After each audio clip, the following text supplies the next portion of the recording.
तो hello guys, आप सब लोग कैसे हो। आप देख रहे हैं एक्सपेरिमेंट एंड ब्लॉग। तो आज हम ट्रैक्टर को धोने वाले हैं। ट्रैक्टर देख सकते हो कितना गंदा लग रहा है और ये जयंत है और हम दोनों मिल के अभी धोएंगे। ये पीछे तरफ तालाब है और इसमें बहुत टाइम लगेगा धोने में और देख सकते हो कि कितना गंदा है फिलहाल अभी। तो दोनों मिल के अभी धोने वाले हैं, पूरी तरह से साफ़ करेंगे। और तो मैं फिलहाल अब पानी में ले जा रहा हूँ।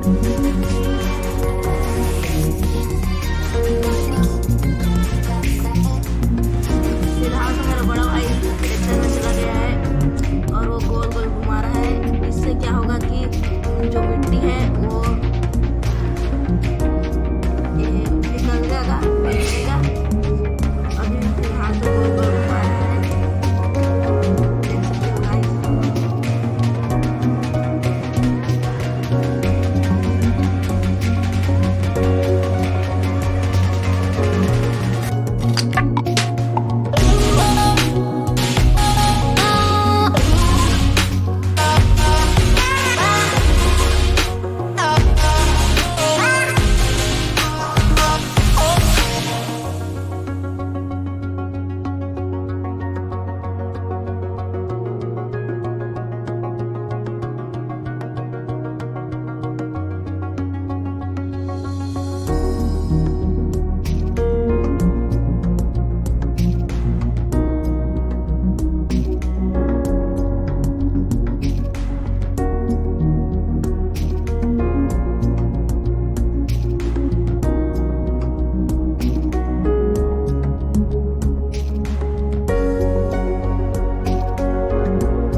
अभी ट्रैक्टर आधा हुआ है, बहुत टाइम और लगेगा। उसके बाद देखते हैं।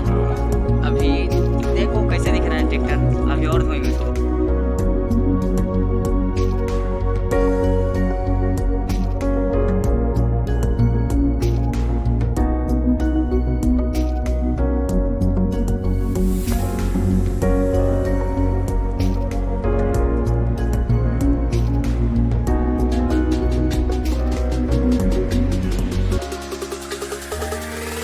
गाइस आप देख सकते हो ट्रैक्टर किस में था और किस में हो गया। साफ हो गया है और इसे धोना देख सकते हो गाइस। हमने कितने देर में धोया है, इसको साफ किया है। मतलब अब घर जा रहे हैं हम लोग।